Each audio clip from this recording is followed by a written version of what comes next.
नमस्कार दोस्तों, एक बार आप सबका फिर से बहुत बहुत स्वागत है आप सभी का आपके अपने YouTube चैनल डियर गुरुजी पर। और जैसा कि आप सभी को पता है कि भाई डेली आपको इस चैनल पर और जो मेरे अदर चैनल्स हैं उन पर मैं आपको बीएड एंट्रेंस एग्जाम की तैयारी या जो भी अदर गवर्नमेंट एग्जाम्स हैं उनकी तैयारी मैं आपको करवा रहा हूँ। इंपॉर्टेंट आपको वीडियोज़ देता हूँ, हिंदी हो गया, GK GS हो गया, रीजनिंग हो गया, मैथमेटिक्स हो गया, तो आपको वीडियोज़ मिलते रहते हैं। तो आज का ये वीडियो मैं क्यों बना रहा हूँ, क्या पर्पज़ है बनाने का, काफ़ी सारे लोगों के डाउट रहते हैं, उन डाउट्स को यहाँ पर आज मैं क्लियर करने का प्रयास करूँगा। टाइटल और थंबनेल पे आपने देख लिया होगा आपको किस बारे में जानकारी मिलेगी और भी कुछ नई चीज़ें आपको यहाँ पर जानने को मिलेगा। तो इस वीडियो को अंत तक देखिएगा। अगर आप लोग बीएड एंट्रेंस एग्जाम की तैयारी कर रहे हैं, किसी भी तरह के गवर्नमेंट जॉब की प्रिपरेशन कर रहे हैं, तो इस वीडियो को देखिए, अंत तक आपको काम आने वाला है। ठीक है, तो भाई यहाँ पर काफ़ी सारे लोग काफ़ी सारे डाउट्स हैं भाई बीएड एंट्रेंस एग्जाम को लेकर के। सर बीएड करें कि ना करें, 1 साल का होगा, 2 साल का होगा, ये सारे डाउट क्लियर करेंगे। सिलेबस क्या होता है, बचे हुए 2 महीने में या 1-1.5 महीने अगर आपके पास हैं तो आप तैयारी कैसे कर सकते हैं, क्या क्या चीज़ें इंपॉर्टेंट है, क्या पढ़ें, ठीक है, क्या ही पढ़ लें कि वहीं से एग्जाम में फंस जाए, ये सब चीज़ें आप मैं एकदम बताऊंगा। और बिल्कुल कुछ भी इधर से उधर नहीं कि बहुत फेक करके बता दूँ भाई ये कर लो तो हो जाएगा, ऐसा कुछ नहीं है। सब बताऊंगा बुक्स के बारे में, काफ़ी लोग बुक्स के बारे में पूछते हैं तो भी बताऊंगा। तो वीडियो थोड़ा लंबा ना हो तो जल्दी इस वीडियो को स्टार्ट करते हैं। ठीक है, तो सबसे पहले हम लोग बात करेंगे भाई जो बीएड का फॉर्म है कब तक आता है। सबसे पहला क्वेश्चन ये है, कई बार मैं बता चुका हूँ बट फिर भी अभी भी मेरे जब मैं कोई क्लास लेना शुरू करता हूँ तो सबके सवाल ये था भाई सर फॉर्म कब आएगा, फॉर्म कब आएगा। तो बीएड का जो भी फॉर्म है, चाहे आप उत्तर प्रदेश से हो, चाहे आप किसी अदर स्टेट से हो, बिहार से हो, उत्तराखंड से हो, राजस्थान से हो, राजस्थान में वैसे बीएड को BSTC और क्या बोलते हैं पीटेड बोला जाता है, वैसे यहाँ पर बीएड बोला जाता है। तो यहाँ पर जो फॉर्म आते हैं ये मान के चलिए 15 फेब तक, ज़्यादातर स्टेट में 15 फेब तक आ जाते हैं, कहीं कहीं लेट होता है, कहीं कहीं थोड़ा सा पहले आ जाता है, बट 15 फरवरी एक मानक डेट मान के चलिए। यूपी में तो आ ही जाता है आपका, तो इसके आसपास सारे आपके जो फॉर्म आ जाते हैं। इसके अलावा अगर हम बात करते हैं किसके बारे में, अब सिलेबस के बारे में। ठीक है, सिलेबस में वैसे आपको सब कुछ बता चुका हूँ, बट आप एक मान के चलो पूरे, अगर हम बात मान के पूरे स्टेट, चाहे आप यूपी से हो, चाहे बिहार से हो, कहीं से भी हो, पहले एक बार यूपी का मैं एक बार सिलेबस लिख देता हूँ, फिर आप अदर स्टेट से हो तो उनके भी जान लीजिए क्या क्या चीज़ें आपके लिए इंपॉर्टेंट है। मेरे चैनल से तैयारी करना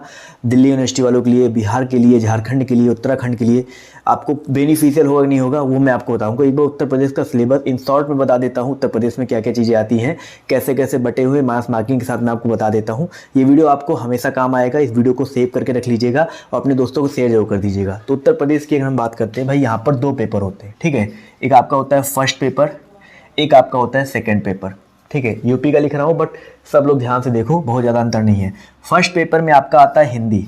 ठीक है, हिंदी आता है, ये लैंग्वेज कह सकते हैं हिंदी और या इंग्लिश। मैंने देखिए हिंदी या इंग्लिश लिखा हुआ है। ठीक है, यानी कि आप चाहो तो हिंदी ले सकते हो, चाहो तो इंग्लिश ले सकते हो। और ये आप डिसाइड कब कर सकते हो, आप जब पेपर देने बैठोगे ना, आपको हिंदी इंग्लिश दोनों मिलेगा, आप दोनों में से कोई एक जो आपको अच्छा लगे वो चूज कर सकते हो। यानी कि आपने फॉर्म में भर दिया है हिंदी तो आपको हिंदी देना है, ऐसा कुछ नहीं है। हिंदी इंग्लिश में से कोई एक आप जो है एग्जाम में आपको जो अच्छा लगे वो कर सकते हो, कोई दिक्कत वाली बात नहीं है। इसी तरह आपका सेकेंड होता है, इसमें पहले पेपर में हिंदी आता है और सेकेंड आपका होता है GK।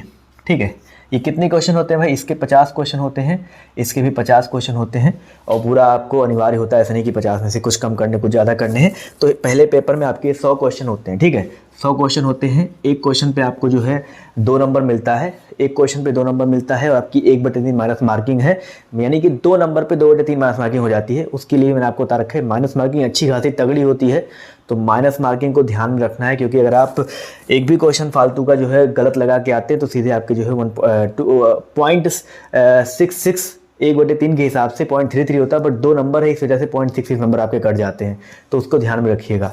इसके अलावा सेकेंड पेपर जो होता है, ठीक है, जो आपका सेकेंड पेपर होता है इसको ध्यान रखिएगा, इसमें आपका रीजनिंग आता है। ठीक है, इसमें क्या आता है आपका भाई, रीजनिंग आता है और रीजनिंग के साथ साथ जो आपका आता है एक स्ट्रीम वाले क्वेश्चन। अब देखो इसके बारे में भी अच्छे से पहले बात करेंगे, स्ट्रीम वाले क्वेश्चंस क्या होते हैं, बट पहले ये समझो कि ये जो हिंदी या इंग्लिश है या जो GK रीजनिंग है, ये जो आपके 150 क्वेश्चन है, ठीक है, ये जो आपके 150 क्वेश्चन है ये सारे यानी कि सभी के सभी वर्ग वालों के लिए है, चाहे आर्ट्स से हो, चाहे साइंस से हो, चाहे आप किसी अदर जो है क्या बोलते हैं स्ट्रीम से हो, किसी चाहे आप कला वर्ग वाले चाहे आप कृषि वर्ग वाले हो, किसी भी कॉमर्स से हो, किसी से भी हो, ये 150 क्वेश्चन सबका सेम रहता है, सेम टू सेम पेपर आपको मिलता है, आप उनमें से कर सकते हैं। यानी कि सबको पेपर सब मिलेगा, उसमें आप अपने हिसाब से चूज करके आपको करना होता है कि आप आर्ट साइड वाले हैं तो आर्ट वाला हल करिएगा, साइंस वाले हैं हैं तो साइंस वाला हल करिएगा। वो सिर्फ ये 50 क्वेश्चन जो लास्ट के मैंने ये 50 क्वेश्चन लिखे हैं, बस यही आपके अलग होते हैं, ठीक है। लास्ट के ही 50 क्वेश्चन आपके अलग होते हैं। और ये 50 क्वेश्चन में आर्ट वालों के लिए क्या आता है भाई, आर्ट वालों में ये मान के चलिए आर्ट के जो भी सब्जेक्ट होते हैं, जैसे आप मान लीजिए आर्ट में क्या होता है, सोशल साइंस होता है, ठीक है, जैसे इतिहास, भूगोल, ये सब हो गया, ये इस 50 में आ सकते हैं, ठीक है। आपके हिंदी के भी क्वेश्चन डाल सकते हैं, इंग्लिश के भी डाल सकते हैं, संस्कृत के भी डाल सकते हैं। भाई ये डिपेंड करता है उस आपका पेपर जो तैयार कर रहा है उसके ऊपर डिपेंड करता है, कोई भरोसा नहीं है। बट ये मान के चलिए मोस्ट ऑफ द क्वेश्चंस आपके सोशल साइंस से होते हैं, ये आर्ट साइड वालों के लिए। अगर आप साइंस साइड से हैं तो आपके फिजिक्स, केमिस्ट्री, मैथ और बायो, इन 4 चीज़ों से क्वेश्चन आते हैं, जिसमें मैथ के क्वेश्चन ज़्यादा रहते हैं जो साइंस साइड वाले हैं। और वो मैथ का लेवल क्या रहता है, वो मैथ का लेवल रहता है आपका ये मान के लिए इंटर का, ठीक है, हाई स्कूल की बात का ही रहता है, इंटर का रहता है। और उसके बाद कॉमर्स वालों के लिए अकाउंट्स के क्वेश्चन आते हैं, कृषि वालों के लिए कृषि वाले क्वेश्चन आते हैं। और एक सबसे बड़ा सवाल ये है कि क्या आर्ट साइड वाले या जो अदर साइड वाले हैं, मैथ उनके लिए क्या आता है कि नहीं आता है। तो जी हाँ, ये जो मैंने रीजनिंग बताया है इसमें आपके 10 से 12 क्वेश्चन और ज़्यादा भी हो सकते हैं, कम भी हो सकते हैं, मैथ के भी रहते हैं। और जो रीजनिंग एंड मैथ में क्या होता है, ये 150 क्वेश्चन जो है सबके लिए सेम होता है। उसी रीजनिंग में कुछ मैथ के भी क्वेश्चन होते हैं जो कि आर्ट साइंस सबके लिए इंपॉर्टेंट है, सब में आता है। तो ये तो हो गई भाई किसकी बात, यूपी की बात होगी। हिंदी में आपको पता भाई क्या क्या चीज़ें आती हैं, मैंने पूरा व्याकरण पढ़ा दिया है, एक एक थ्योरी से सब कुछ पढ़ा दिया है। तो वो सारे टॉपिक्स आपके हिंदी में यहाँ पर बार बार बनते हैं, हिंदी में आपके पूछे आते हैं। इसी तरह अगर हम बात करते हैं जीके में क्या क्या आता है, जीके में हिस्ट्री, ज्योग्राफी, पॉलिटी, आपके खेलकूद से क्वेश्चन, आपके विविध क्वेश्चन, आपके थोड़े बहुत करंट अफेयर से बहुत कम आता है बट थोड़े बहुत आपके आ सकते हैं। तो ये चीज़ें आपके यहाँ पर देखने को मिलती है। तो ये तो भाई आपके हो गए भाई एक सिलेबस की बात, वो भी यूपी को मैंने फोकस करके बनाया है। अब देखो यहाँ पर जो बिहार वाले लड़के हैं या किसी भी स्टेट वाले लड़के हैं, वहाँ पर भी जो सब्जेक्ट्स आते हैं, देखो हिंदी आता है, इंग्लिश आता है, जीके जीएस आता है, टीचिंग एप्टीट्यूड आते हैं, यही सब चीज़ें आती है आपकी, हर जगह पे आती है, रीजनिंग आती है। और जितने मैं क्लासेस ले रहा हूँ, चाहे हिंदी की क्लास ले रहा हूँ, वो आपके लिए इंपॉर्टेंट है। किसी भी स्टेट के हो, सब जगह हिंदी आती है, लैंग्वेज करके आता है, उसमें हिंदी रहता है। तो अगर आप हिंदी चूज करते हो, और कई सारे ऐसे स्टेट है जहाँ पर हिंदी कंपलसरी होता है, जैसे बिहार में देखो तो हिंदी और इंग्लिश दोनों कंपलसरी होता है, तो वहाँ पे हिंदी आपके लिए इंपॉर्टेंट है। इसी तरह अगर हम बात करते हैं रीजनिंग के बारे में, तो रीजनिंग तो हर स्टेट में आता है। तो रीजनिंग जो मैं पढ़ा रहा हूँ, चाहे आप राजस्थान से हो, चाहे बिहार से हो, कहीं से भी हो, मेरी रीजनिंग क्लास लेंगे तो आपको फ़ायदा जो है बिल्कुल गारंटेड है, 100% मिलेगा। आप बिहार से हो, किसी भी स्टेट से हो, रीजनिंग हो गया। और जीके तो यूनिवर्सल ही है भाई, आप जीके जितना मैं पढ़ा रहा हूँ, स्टैटिक जीके पढ़ा रहा हूँ, स्टैटिक जीके ही आता है। इसी लेवल के क्वेश्चन्स आपके आते हैं बीएड एंट्रेंस एग्जाम में, आप अगर किसी भी स्टेट से हो, ठीक है। एक चीज़ मैं नहीं पढ़ा रहा हूँ, टीचिंग एप्टीट्यूड, जो कि यूपी में बेसिकली नहीं आता है, मतलब पहले कभी कभी 4-5 क्वेश्चन डाल देते हैं। तो इस बार मैं यूपी के लिए और चाहे अदर स्टेट वालों के लिए एक क्लास जो है, मतलब सिर्फ 20 से 25 क्लास दूंगा टीचिंग एप्टीट्यूड का। और टीचिंग एप्टीट्यूड ये मान के चलो भाई, ऐसा जरूरी नहीं कि आप पढ़ के जाओ तो ही आपको मिलेगा फ़ायदा, आप बिना पढ़े उस क्वेश्चन का जवाब दे सकते हो। टीचिंग एप्टीट्यूड एक ऐसा सब्जेक्ट है जो हर स्टेट में बीएड में पूछा आता है, बट यूपी में थोड़ा कम आता है, बट उसकी भी क्लासेस मैं आपको प्रोवाइड करूँगा। और वो बिल्कुल इतने आसान होते हैं कि आप आराम से उसको पढ़ोगे, आपको समझ में आएगा भाई इसमें क्या करना है, अपनी बुद्धि और विवेक, अपनी नैतिकता के हिसाब से उसको जवाब देना होता है। तो एक एक्स्ट्रा जो है कह सकते हैं हर स्टेट में आता है, और कुछ खास नहीं होता है। कुछ इलाहाबाद यूनिवर्सिटी वाले हैं, कुछ दिल्ली यूनिवर्सिटी वाले हैं, सब जगह लगभग ऐसे ही होता है, ठीक है। बचा ये 50 क्वेश्चन जो आपका स्ट्रीम वाला होता है ना, ये क्वेश्चन यूपी में ही स्पेशली है कि भाई 50 क्वेश्चन स्ट्रीम के आगे, और अदर स्टेट में ऐसा कुछ नहीं है। तो इसके लिए आप लोग परेशान मत होइए, इसके लिए भी मैं कुछ प्रोवाइड करूँगा। आर्ट साइड और साइंस वालों के लिए तो मैं कुछ ना कुछ प्रोवाइड करने वाला हूँ, इसके लिए परेशान मत होइए। तो ये तो हो गया पूरा भाई सिलेबस की बात, जो कि मैं 50 बार बता चुका हूँ, फिर भी आप लोग कमेंट करके पूछते हो। एक बार फिर से आई होप आपको नॉलेज हो गया होगा। ये होता है एग्ज़ाम कब होगा, एग्ज़ाम की अगर हम बात करते हैं तो मान के चलिए मार्च से अप्रैल के बीच में होता है, ठीक है। मार्च से अप्रैल के बीच में होता है एग्ज़ाम, तो इसके लिए परेशान मत होइए। मार्च से अप्रैल के बीच में आपका एग्ज़ाम होगा। और पिछले 2 साल से जो है लॉकडाउन की वजह से और कोरोना की वजह से पेपर थोड़ा लेट हो रहा था, बट इस बार देखिए सब कुछ मतलब मार्च अप्रैल तक शांत रहेगा ही रहेगा, जहाँ तक उम्मीद है।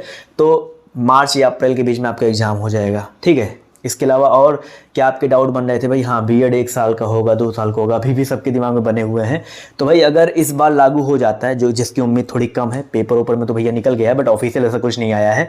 सबको पता है अगर 1 साल का बीएड होगा तो सिर्फ पीजी वालों के लिए होगा, किसके लिए होगा भाई? पीजी वालों के लिए होगा।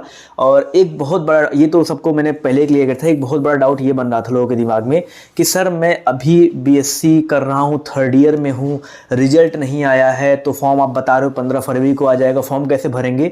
तो भाई प्री वाले जो, या कह सकते हैं जो अभी कर रहे हैं, वो लोग भी फॉर्म को भर सकते हैं, उनको भरने में कोई दिक्कत नहीं है, ठीक है।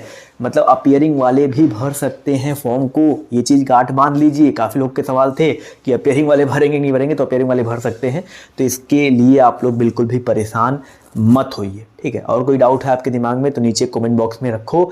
मैं संडे या जब भी टाइम मिलेगा तो अपने इंस्टाग्राम पे लाइव आऊँगा, और फिर से आप सभी का इंस्टाग्राम पे अब लाइव आने वाला हूँ, तो इंस्टाग्राम पे फॉलो कर लो। वहाँ पर आपके डायरेक्टली आपको मैं वीडियो कॉल में ऐड करके डायरेक्टली आप लोग के क्वेश्चंस का जवाब देने का प्रयास करूँगा। तो इंस्टाग्राम पे फॉलो करना बिल्कुल मत भूलिए। अगर आपके कोई डाउट हो नीचे पिन कर दो, मैं इंस्टाग्राम पे उस सारे के जवाब जो है स्टोरी के माध्यम से आपको देने का प्रयास करूँगा। तो आज के इस सेशन को यहीं पर एंड कर रहा हूँ, बट क्लासेस लेते रहो।